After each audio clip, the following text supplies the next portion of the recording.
Hello, hello, hello. Christina here from Mast Cell 360. Delighted to be with our Mast Cell 360 community again today here, right here on Facebook and live on YouTube. No matter where you're joining us from today, we'd love to hear from you. And we're thankful that you're here. So go ahead, hop on over to that chat and let us know where you're tuning in, whether it's live or on the replay from. We always love to hear, and we welcome our international community. We celebrate our local community. For those of you that have maybe had a really, really challenging last week here in the United States, we're keeping you lifted up in prayer and in our thoughts, as we know there's a lot going on in our nation and our world right now. So we just want to take a moment and acknowledge that. Hello, Natasha, I think I said that right, from the Netherlands. We love having you with us today. And I see Cam already popped this in. Cam's behind the scenes. She's saying welcome to everyone. We're thrilled to have you with us today. Awesome. Well, let's get into the fun stuff. I'm so excited, guys, because we have our very own Kimberley Quirk back on the show today. I know you guys love her. You miss her just like we have in having her on the show. So she's going to be with us today, and we're going to be talking about the first steps to mold detox. So basically, why to test your body and your home, especially when you have MCAS. So if you are excited about this topic, let me see some thumbs ups, some smile faces, some yays in the chat.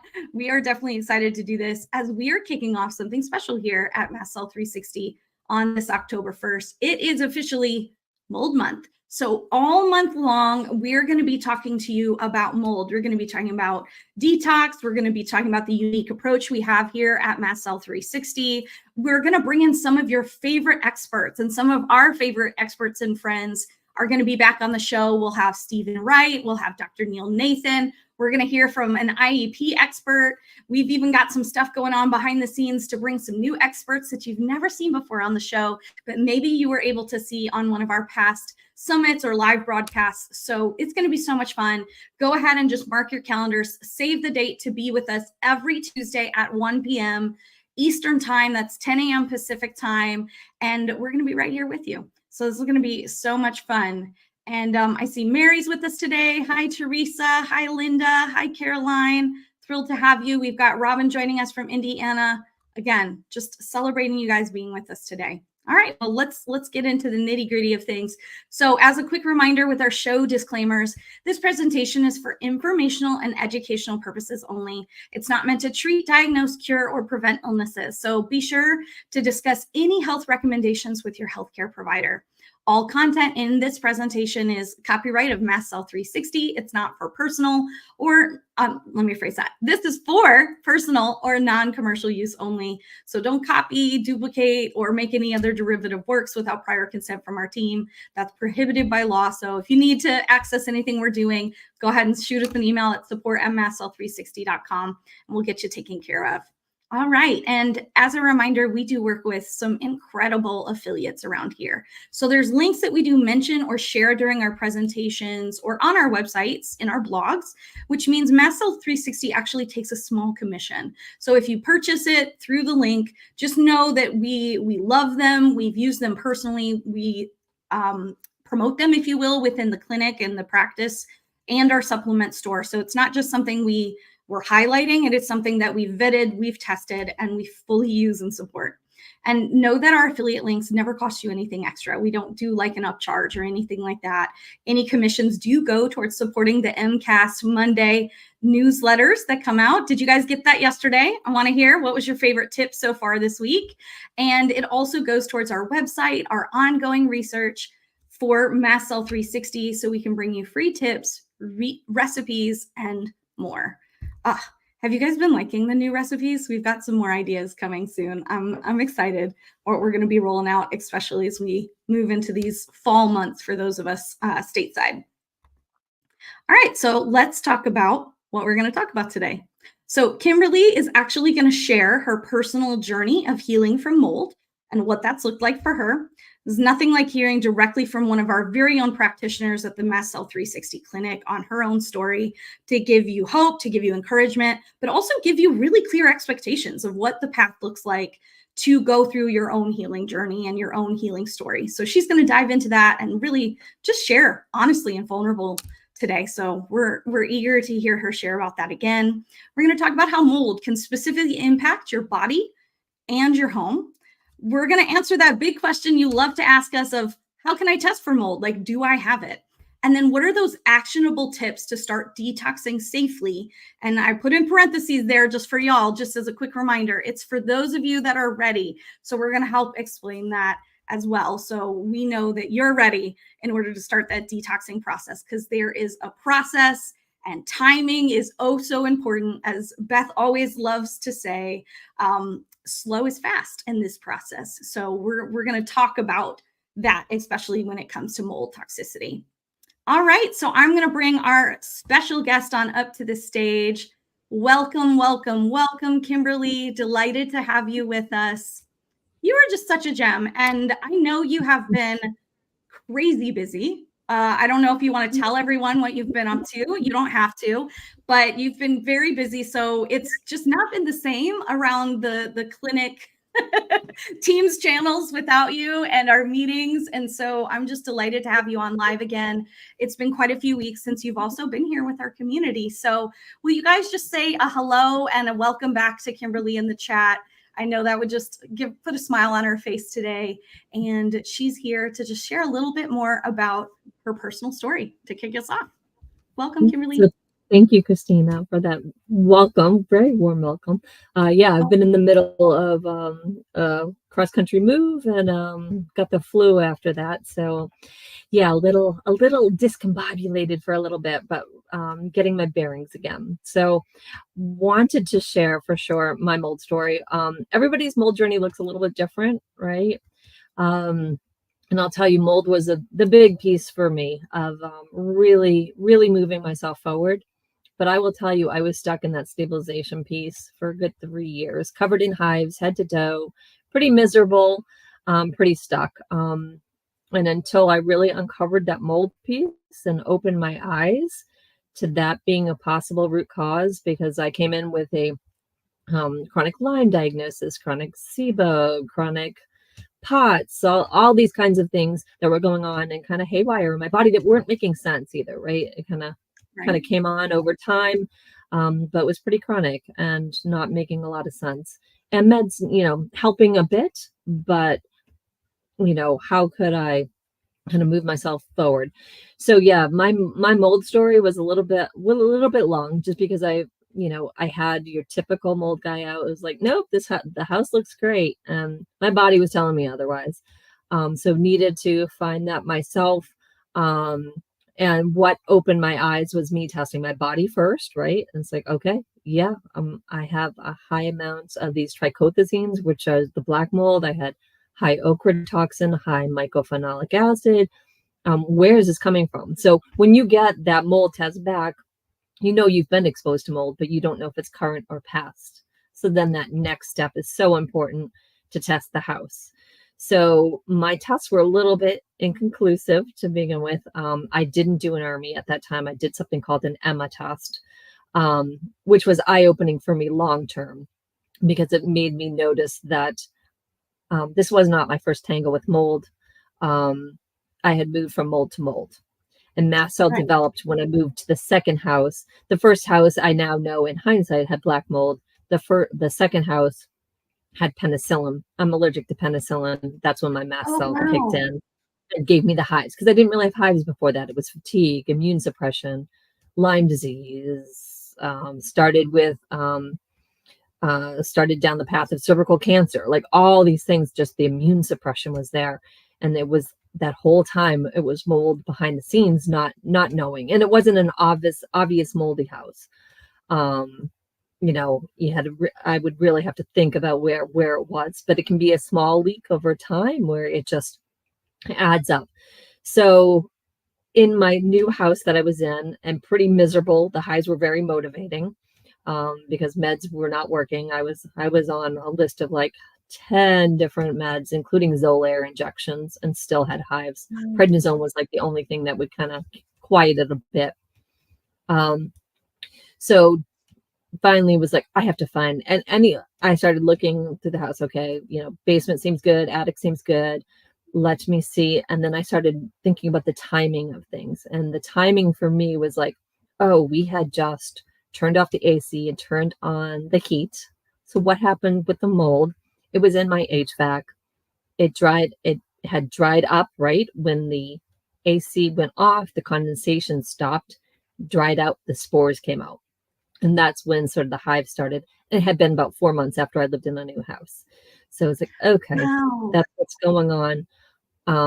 So, got brand new. I needed a new AC anyways, did the furnace at the same time just because I didn't, in case it was cross contamination, did a fogging and a deep clean of the ducts.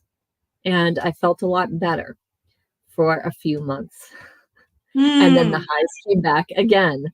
So it was telling me it was in my environment again. I started looking again around toilets, around, behind the fridge, around the dishwasher. Where am I seeing any kind of water? And I wasn't seeing water. There was a half bath that had just the toilet was slightly askew. And I had noticed it, like, felt a little rocky. So it wasn't settled in on that, the O-ring. And, everything that's supposed to keep sealed. So they called it a micro toilet leak. So only when the toilet was flushed, a tiny little bit came out under the floor. So you don't even see the water. It was feeding a colony. And the reason why I could tell the floor was light, it was darkening, and it was lifting slightly. So I was Whoa. able to cut in a little spot, test it, send it off, and it was Aspergillus penicillin. I'm allergic to penicillin, which is like, it could be like a peanut allergy, right? So of course I was covered in hives, and got that a full remediation with containment. And that was the point where I really started to heal after that. The inflammation started coming down. I mean, I would say since then I've done a lot of detox. Things have been nothing but improving. Has it been smooth sailing? No, right? Any journey, like there's bumps in the road of, going on vacation and getting re-hit by mold or something like that. But yeah, that was sort of the turning point. And it was exhausting too, because I remember Beth telling me at the time, like, yay, you found the mold. It's your first day to healing. I'm like, oh gosh, it's already been, 7-8 years or whatever on this journey. Right. But she was right. It really was, you're not retoxing and adding to that load. That inflammation comes down and your body does start to move in the right direction.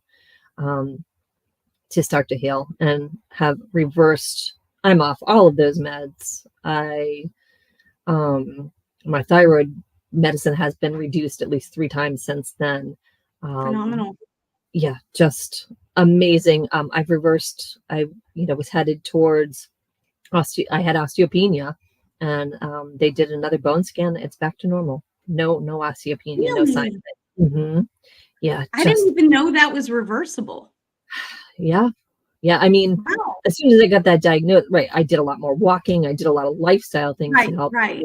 But just taking away the prednisone, taking away the inflammation, Made such a really, difference. really helped, made a huge difference. So Just every time I hear you talk, I like get another talking point to share to someone else in my life to go like, did you know? I'm like, that's probably why I always miss listening and hearing from you, because I always learn so much, because you've just, I mean, you're so far into this process. And Jamie last week shared a bit of her story as well. And because we're doing the MCAS strategy sessions now, the one-on-one, like 50-minute consultations. She was talking about how, she's like 13 years into her journey. And so I'm sure that, I'd actually be curious, of those of you that are watching right now, I'd love to know, like, how far into your process are you? Whether it's since you've had a diagnosis, or since the mystery symptoms started, or since you found mold. Like, if you want to pop that in the chat, I'd be really curious to see, because we're noticing more and more people joining us live are very new to this. Whereas there was a point maybe 2-3 years ago during kind of the pandemic, it was people that have been, 10, 15 years in, they've seen so many doctors, they've invested thousands of dollars. But we're seeing, I think, just some new things coming into play as we're on this. Lynn just totally proved me wrong. Thank you, Lynn.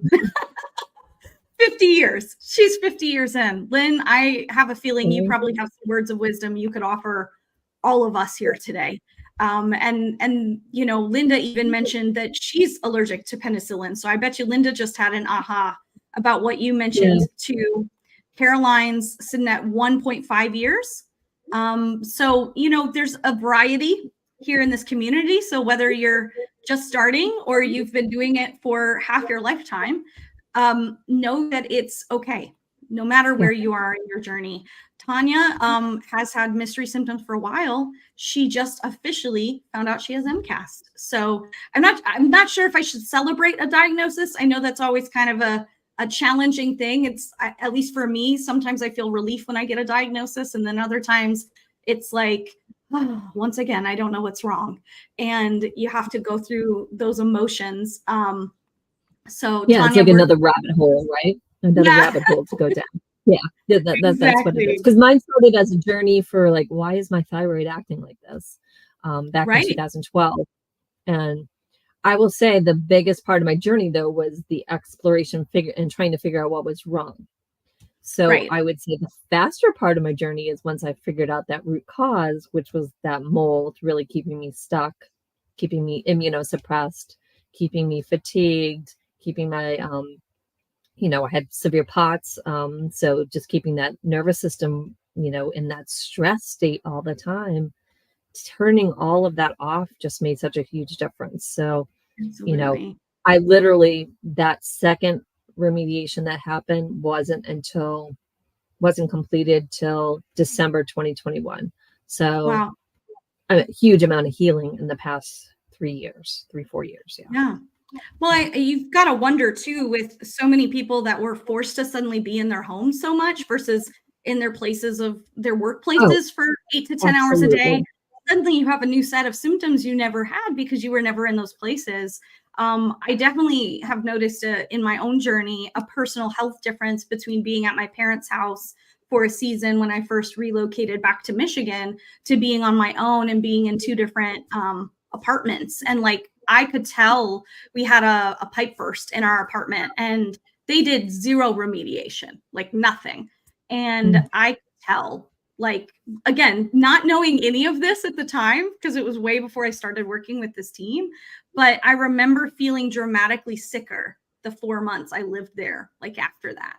And then it made sense afterwards. I remember they literally just like put up a new ceiling tile and duct taped a pipe and called it a day, and that was it, So it makes me wonder, what exposure I had. And I've not gone down the mold testing journey yet. I haven't quite gotten there. I've been focused on the stabilization step, but I have no doubt that I will have that conversation at some point here in the future when I'm ready to kind of get to that other level of healing, other level of root causes as we're kind of processing. Well, I know a big conversation that we have internally, but definitely we hear in messages back and forth to our customer support team and on social media when they ask questions is they're like, okay, what are the signs?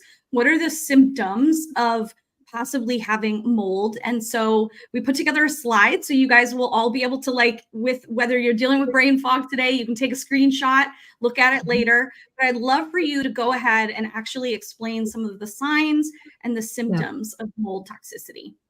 Yeah, absolutely. So fatigue is definitely a huge one. I mean, I would have been labeled, was labeled chronic fatigue.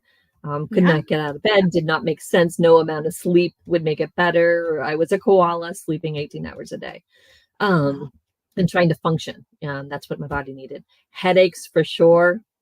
Kind of come and go. It causes headaches. Brain fog, absolutely. Respiratory issues, huge one, right?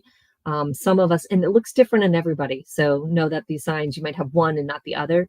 But like my son had more respiratory issues where he, it would kick up his asthma and he would cough more or have like sort of that postnasal drip cough all the time when he was in mold.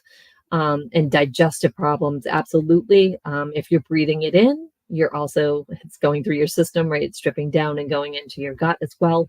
It's on, if you're living in it, it's on your food that you're eating and in your water that you're drinking. So you're consuming a lot. And I like to tell people that air, we breathe it 20,000 times a day. There's nothing that we consume more of, nothing. Maybe thoughts, right? Maybe. But we're breathing all the time. So that air quality is important. And if it's off, and our bodies are smart, we can't fool it. So, and then skin rashes. Not everybody has the skin rashes, but absolutely had never had hives like that, head to toe, got the angioedema with the swollen lips and the swollen eyes and things like that. But yeah, those are huge signs of you may be in mold, and mold toxicity is an issue, which overlaps completely with mast cell, right? Right. Just to make it more fun to guess, right? Well, yeah, I mean, right. They're very related. And I like to say, I've been working in the clinic for 2 years now. So probably 200 cases, have not had anyone who doesn't have any mold toxicity. And that is a huge piece of it. It might be past, even, maybe you're out of it now, but it could be, making sure that you're out of it now as well, so that you're able to heal. Absolutely. I see we've got a question, Linda Marie. I see your question, and we're going to bring that up a little bit later. It's about her workplace being full of mold, and like, how do we know when to detox, and am I still impacted? So we'll come back to that question a little bit, Kimberly, but I wanted to just like flag that one for you and just say, hang with us, Linda. And let me just pause and actually say this to everyone today, because you might have seen this either on social media or in our email that we send out, that all month long, every Tuesday, we're giving away a free course, our amazing mold specific precision mold masterclass, which is a course that kind of helps walk you through this whole process. So stick with us to the end today. We're going to give away the course to someone that is a part of this live show. So whether you're watching on YouTube or Facebook, just know that that's something we're going to do live. And if you're catching this on the replay, I hope you show up next Tuesday for a chance to win. So I just want to mention that, so they don't like hop off and we miss them. Yes. All right. Well, let's go into some of the other like common signs. And I know you kind of highlighted some of these already, Kimberly, but one of the ones that really I had never been aware of was like salicylate intolerance. I didn't realize that sensitivity to light, sound, or food could be something really specific. So anything else you want to highlight that maybe you've seen that's also joint and muscle pain, random joint and muscle pain. I remember that now at my old house, like kind of like, what's going on with my muscles or my joints and why they randomly hurt, right? Sleep issues is a huge one. It can keep us kind of, our nervous system knows that mold's there even if we don't, and can kind of really interrupt that sleep and put us on, danger set of nervous system signaling. So it can kind of keep you up. Ear ringing, had that for years. The tinnitus, that's a increase in inflammation that's kind of going on. But your body letting you know it's there. Sensitivity is absolutely to light, sound, food. Everything's, your body's getting, your immune system's getting sort of hyper tuned in and aware of, the danger that it's in. Feeling on edge absolutely can give you some anxiety, because you might have too high histamine, and the nervous system being ramped up. Histamine intolerance, huge connection tied into, just because the mold is increasing the histamine, right? That's what was driving my hives. No amount of low histamine foods at that time could make a difference. It was bigger than that. So really dialing that down. Then after, the remediation, I could tell then foods, this is what they mean, because it was more subtle. Salicylate intolerance for sure. And not everybody has that. Yeah. Can you explain what salicylate intolerance is for those that may be new to that concept?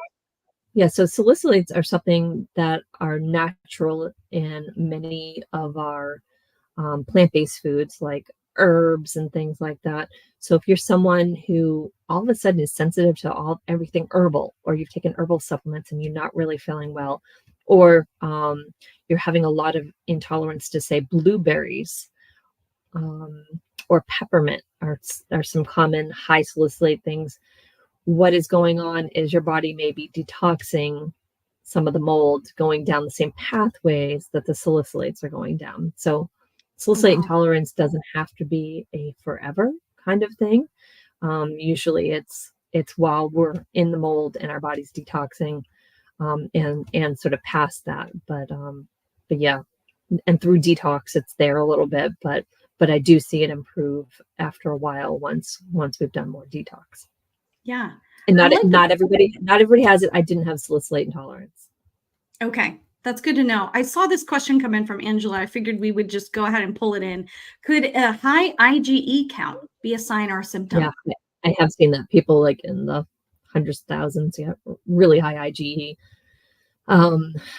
Just really causing all that body to go kind of haywire from an allergy perspective. Yep. Okay. That makes perfect sense. So Angela, make sure you check in with your practitioner to get some more details on that one for sure. Great question. We love it. Yeah, I would definitely be looking at mold with that. Mm-hmm. Yeah, for sure. So along with the signs and symptoms, it again, these things really point to a root cause. So I'd love for you to kind of speak to some of those root factors. So if they already have some of these things, they really need to look for that mold potential overlap, right? Yeah. Chronic SIBO is a huge one, right? Okay. So, and a lot of times it could be SIFO, which is fungal overgrowth. So yeah, it's coming through the gut. If we're breathing it in, it's coming through our gut as well. So chronic SIBO is a big sort of flag. Chronic Lyme for sure. And I like to tell those who do have chronic Lyme, once I was able to detox, I didn't need to treat my Lyme anymore. Those symptoms went away for me. Either way, if after you detox, it's so much easier to treat the Lyme, because if you're trying to treat the Lyme on top of the mold with the immunosuppression, it's like going uphill backwards, trying to fight it versus taking away the mold, doing the mold detox, getting that immune system back on board for you to help keep things like Lyme at bay. Internal vibrations and tremor is something that some people experience with mold. And I'll come down to like the nerve pain, the lightning bolt or ice pick type pain, or other people notice a lot more static shock. Interesting. With mold. Yeah, a lot more static shock. Anxiousness for sure. Your body knows it's there, even if we don't. Hypermobility can increase for sure. It affects our collagen. Mold, Beth will say, mold likes to eat that collagen. It does. Chronic sinus issues, absolutely. We're breathing it in, right? So you might be someone, and I'm thinking back, early days, I had chronic sinus and bronchitis and all these itises that were there all the time. So yeah, if you're dealing with a lot of chronic sinus things, it can colonize our sinuses. Yeah. Heavy metals, absolutely part of it, because we're not clearing and detoxing things well that we normally might. Atypical anything, absolutely. Okay. It's interesting whenever we do these like symptoms kind of conversations or root factors. I don't know, maybe I'm the only one watching today feeling this, but I sometimes am like, check, oh gosh, check. Yeah. And a lot of the like what I have felt were separate situations in most of my childhood or my life actually have these overlaps that it's kind of wild to me were never discussed at my allergist appointments or at my physician appointments or in a doctor's office after an allergic reaction or something like that. I find it very interesting if these are very clear root causes and root factors, why none of that ever got addressed. They just, we know they just kind of hand you the Claritin and call it the day and send you home with your allergies. But just found that very interesting. And our approach is so different.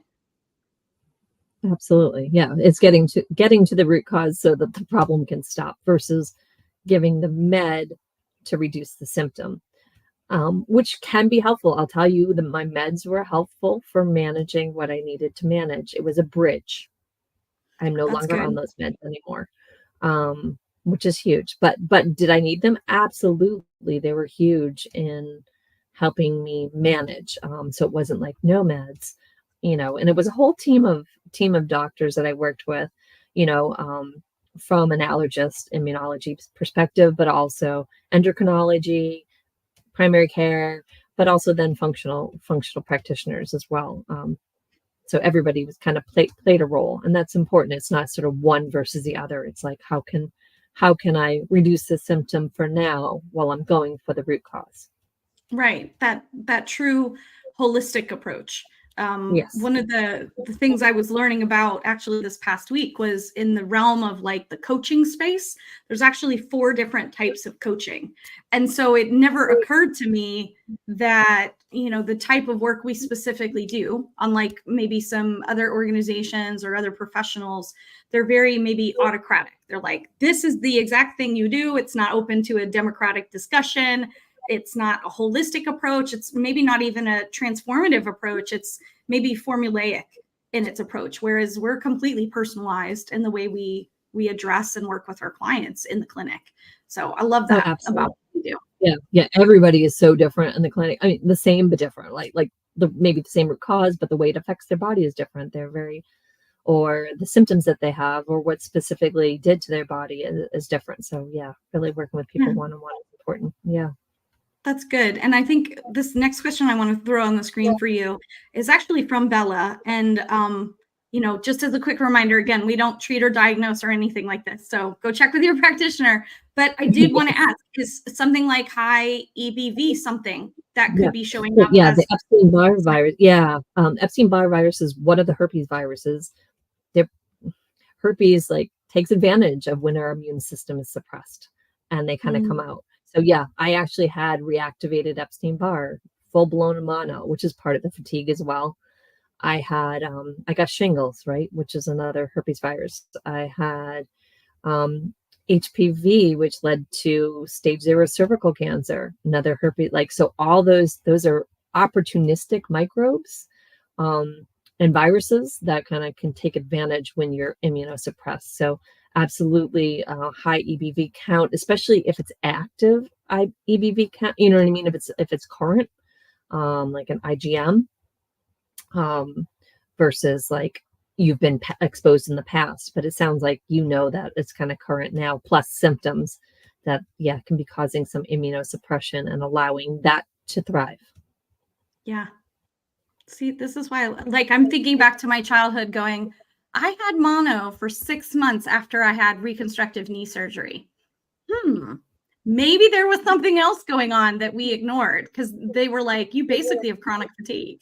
I couldn't function for more than half a day. But I'll you guys, I won't make this the Christina medical show for Kimberly tell for today. I'll spare you all. But just in case you're putting those aha moments or those pieces together, this is the beauty of having access to. I mean, if you think of the microbes that come out, all the microbes that come out, Lyme is very opportunistic.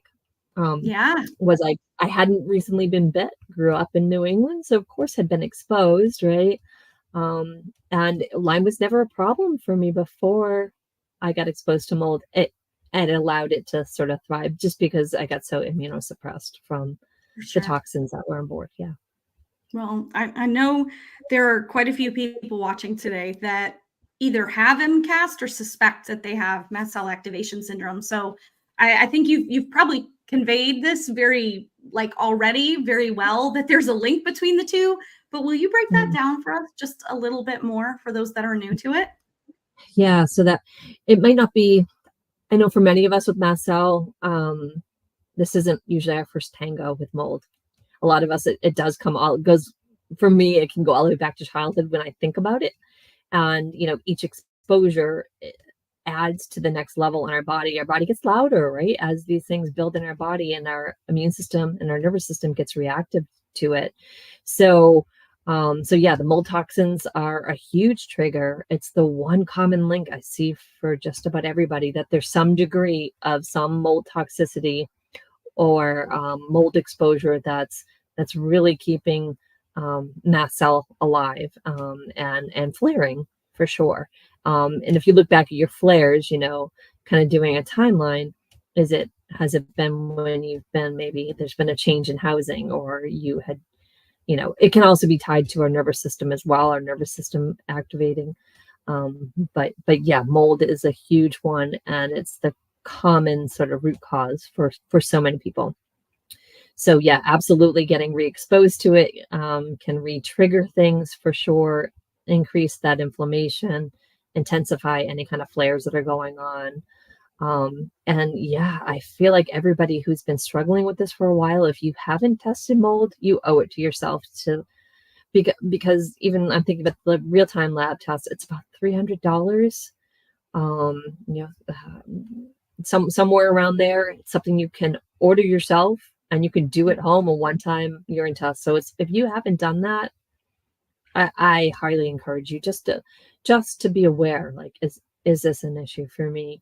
And is this, it's sort of what's been keeping me sick for so long. So it can be a big piece, because removing it can get a lot better. And I've seen it over and over in the clinic as well. Yeah, absolutely. Well, you really, other than Beth and Alex, you have seen these hundreds of cases. I mean, we were talking about that internally as a team the other day, that, in a lot of ways, I think you've seen just as many people that Beth had within the clinic over the last couple years. And so you're starting to see these patterns and things that are happening over and over again. And so, we've seen that link between mold and MCAS. And I think that aha of the aspects of how it affects people with chronic illness has led to what we now know as the Mast Cell 360 method. And it's really this unique approach that we have here as an organization. And it's part of our big mission, right? Like, that's what we're here to do. And you're like on the front lines of that. And so I'd love for you to share with our community today kind of our unique approach and the way that we do this, and just the unique way, not only were you trained, but you also experienced to go through the process yourself. So yeah, so if you have mast cell, right, we're sensitive, right? I mean, I came in thinking I was sensitive, not super sensitive. That's like, you're more sensitive than you think you are. But we have some certain sensitivity, so we can't just jump into detox, right? Or we might have a little bit of constipation going on, and if you're not, having a bowel movement daily, it's really hard to detox. So there's a lot of pre-work that needs to happen, which is that whole stabilization phase. And that's how we're very different, where we really try to help people. If you're flaring all the time, it's going to be impossible to detox. So what kinds of things do we need to take away for triggers? How can we support those mast cells, either through talking with your doctor about meds, or it could be supplements, depending on what you handle. How can we get the best supportive nutrition, helping you support you, that's not triggering you? So reducing that histamine is so important for everyone. So just to get at that first stage of stabilization is so important, so that you can, and I say the stabilization phase, I say this to clients all the time, it's kind of like putting the training wheels on your mast cells, because detox is challenging to the body when you get to the detox. And if anyone's has ever tried to do a detox, or jumped into a detox, or worked with a doctor who did a hard detox, knows, which happened to me accidentally, it's not pleasant, right? And you end up with those mast cell flares, and scared to kind of go back and do a detox. But the more that we can kind of come at it from a place where our mast cells are stabilized, there's not, things are calmer, like the nervous system is calmer, we're able to just then go into the detox piece better. The other important part we do, because it's not just about the detox of the mycotoxins, it's about the removal of the colonization as well. So if you've been, if you've done a lot of breathing in of mold in your environment, it's going to colonize in your sinuses and your gut. And anywhere you go, that's going with you.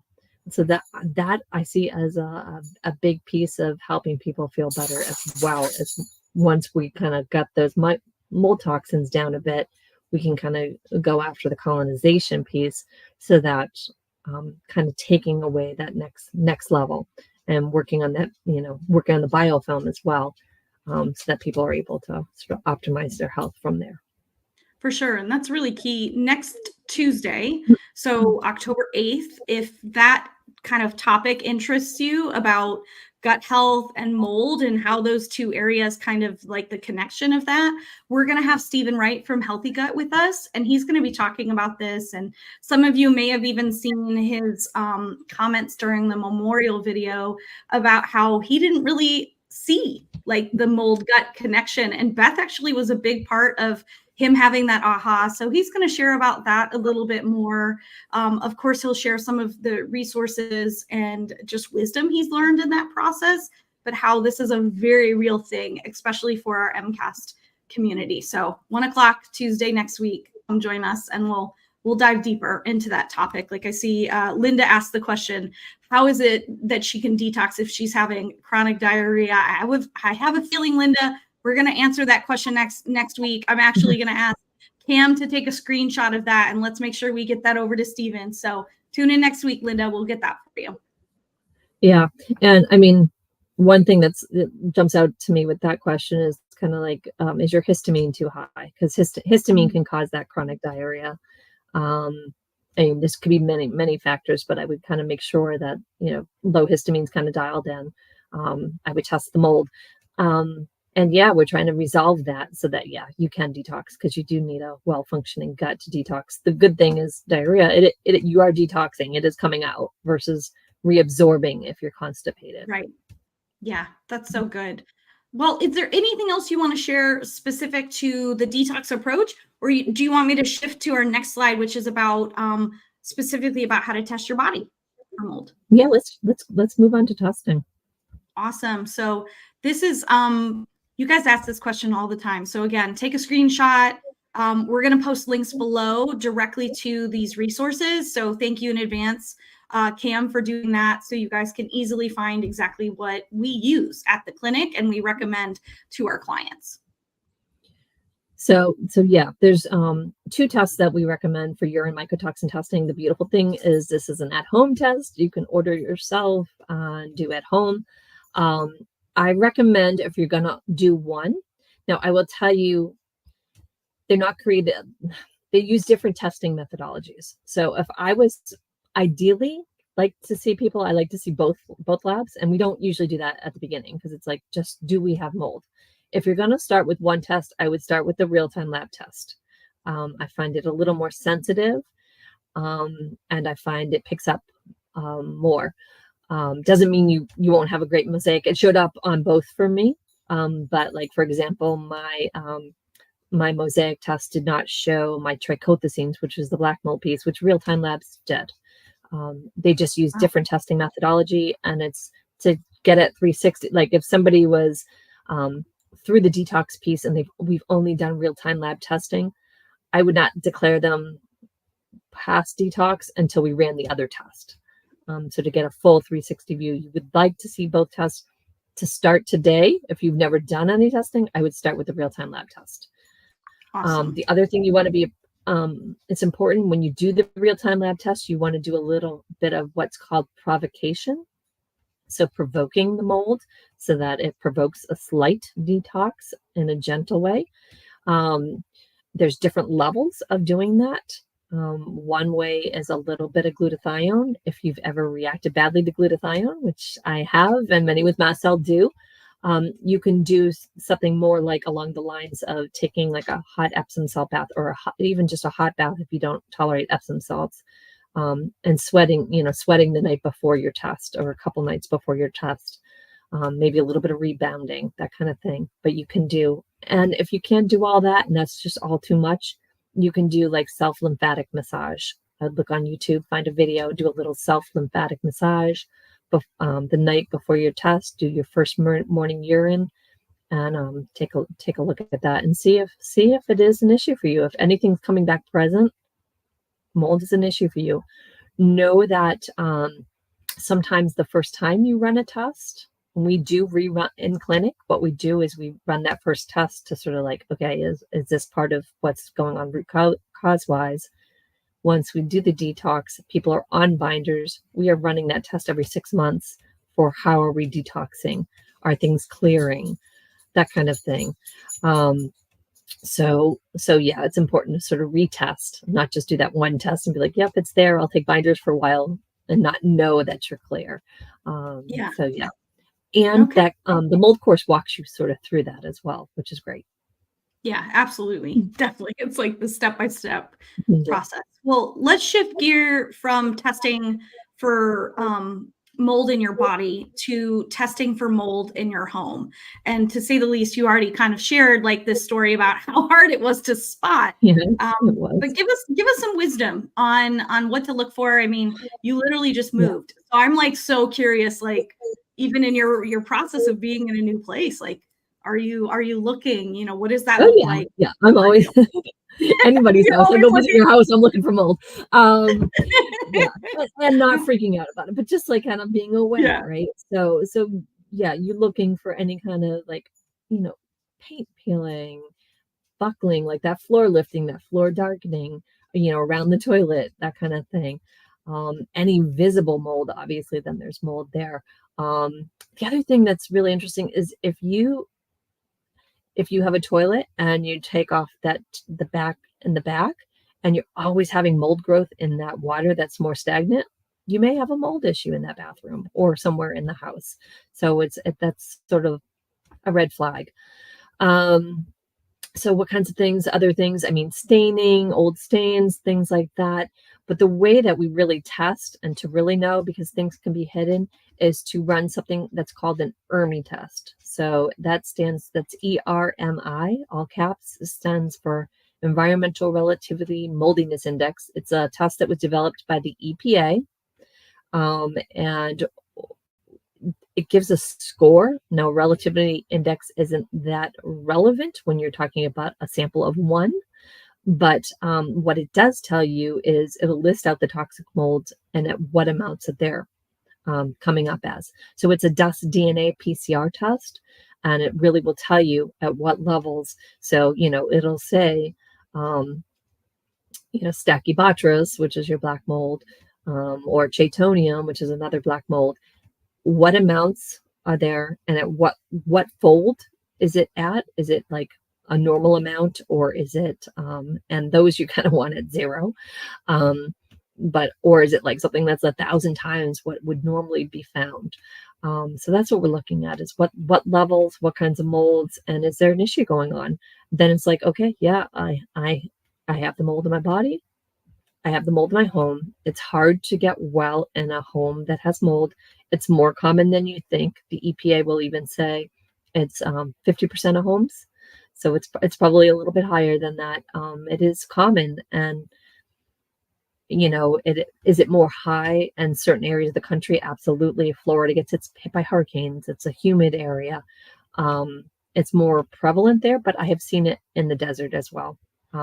We have indoor plumbing, we get rain, builders don't build things right, maybe build drywall right on top of concrete and it's going to go up the wall. And I've seen it. It's not just in old homes. It can happen in new homes as well. Sometimes people are like, oh, I have a new build, but maybe the windows were installed wrong, and when it rained, there's something that's going in back in the wall. So you really need to take a look. The ERMI is great because you can order that yourself. You can test, but then the next step is let's get someone in here, and it shouldn't probably be the mom and pop in your town. You want somebody who understands mold illness to get involved, maybe somebody who has an IEP, an indoor air professional, to really take a look at what's going on in your house and how can I resolve this problem and clean it up so that I can have a healing environment and move forward. Yeah, absolutely. I think that's so good. And I did want to mention, since again, we've got this whole month planned out for you, we will have an IEP with us later this month, we'll have Michael Schrantz back. You guys have heard from him before.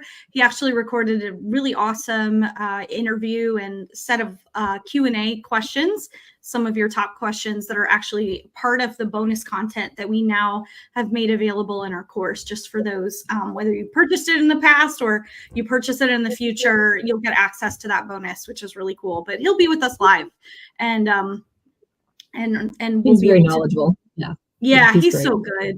And I know like he's one of Beth's favorite experts in this space. So we love to celebrate him here, and we're grateful that he's willing to come back on and share with us, and you guys can ask your tough questions. It's always good. Okay. And I know too that there's gosh, we hear this so much. We were talking about it the other day, and I'd love to hear from you guys.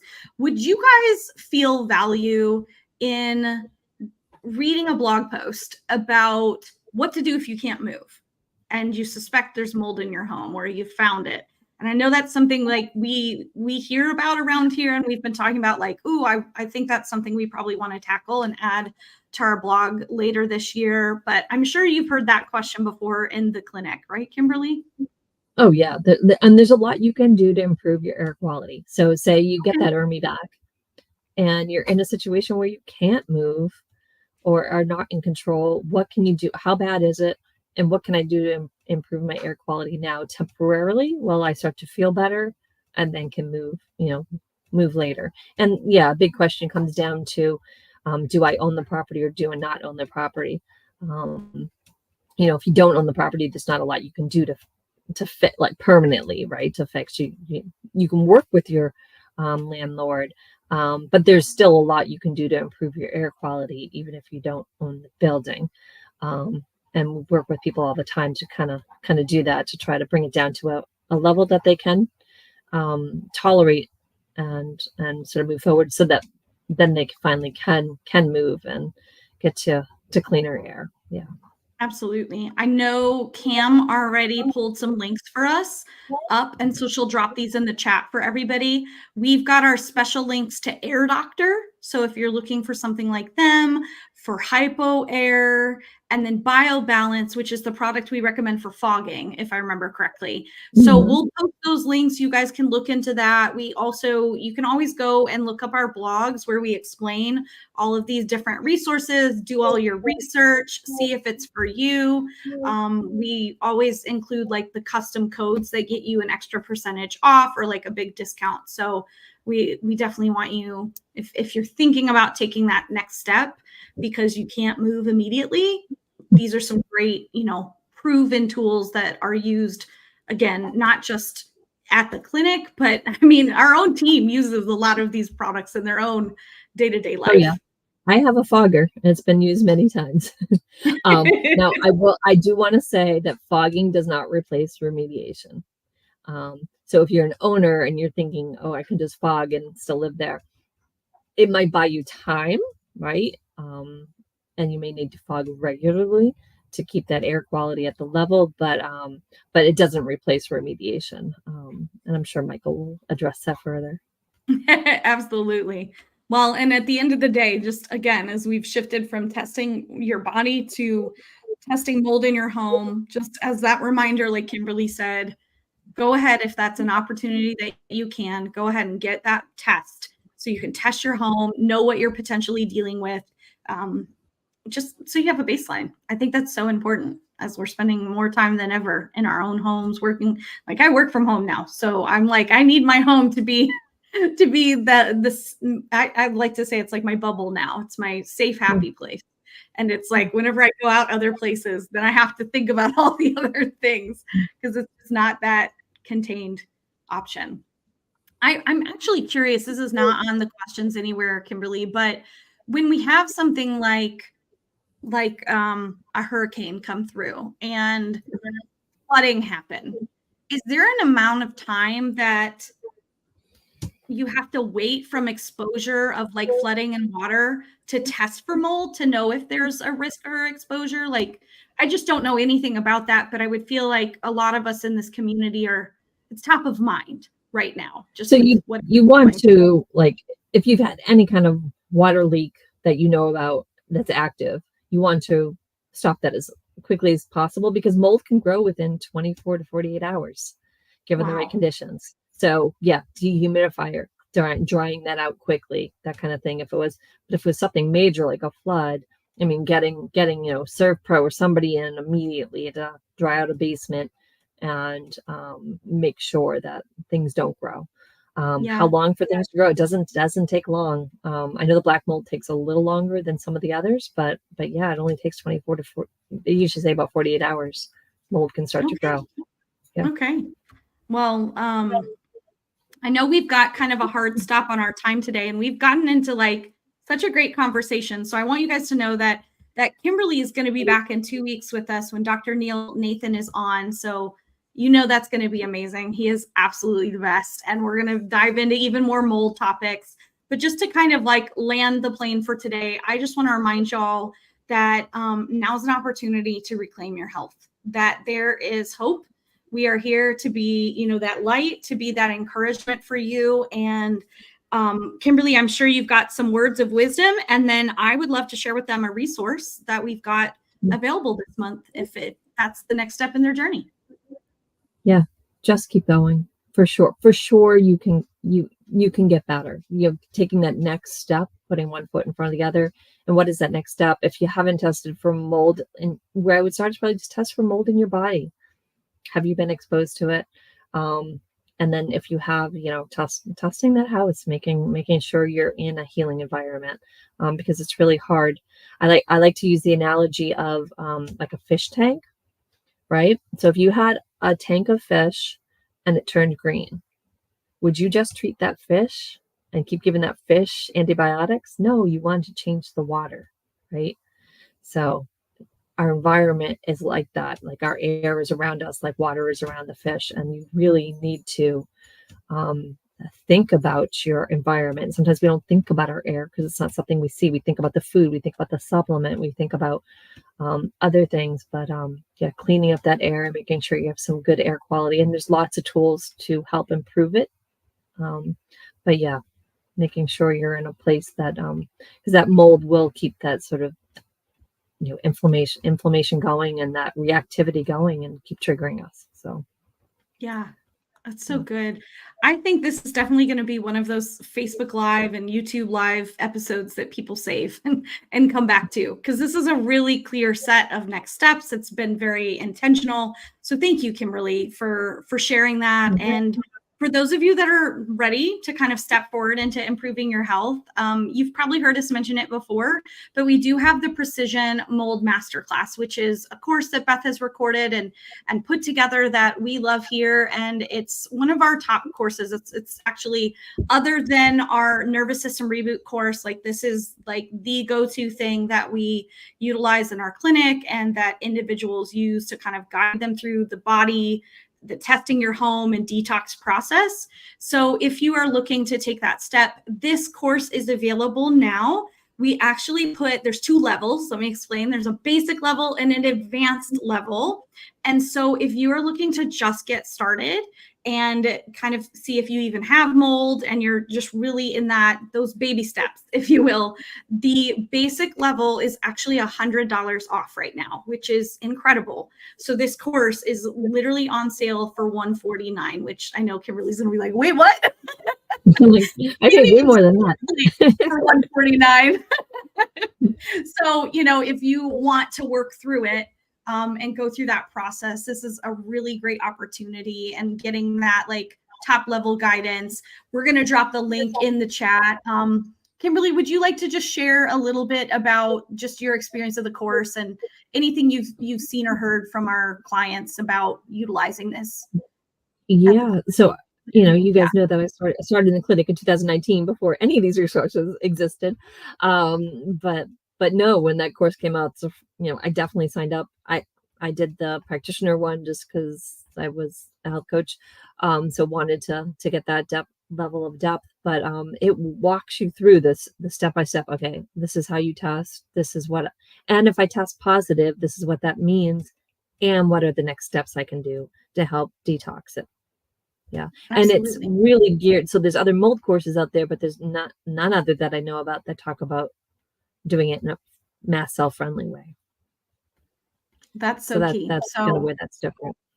Yeah. So if you are navigating mast cell and suspect mold, or you've gone through the testing process, or you're trying to figure out how to get that breakthrough moment that Kimberly did in her own detox story and healing from mold, this is a tool to get that done. And we've been talking about the beauty of that. We have some of these courses and resources because we get to continue to learn and glean from Beth and all the years and hundreds of $1,000s of testing and training and education and work and research that she did. And so this is a great opportunity to kind of step into that. So thank you, Kimberly, for sharing. And for those of you interested, by all means, take a look at that link. And if you have questions, you can always email us, no problem. In the meantime, I think we should go ahead and give away our to a winner this course. Sound good, Kimberly? Yeah, sounds great. I'm excited. Right. Kim, I don't think we I think I forgot to tell you to pick the winner, but let me go look real quick. Okay. It is, let me grab their name. Okay, so oops. Oh, you did do it, because y'all, Cam is the best. Applause to Cam over here. She got me taken care of. Okay, let me go to it.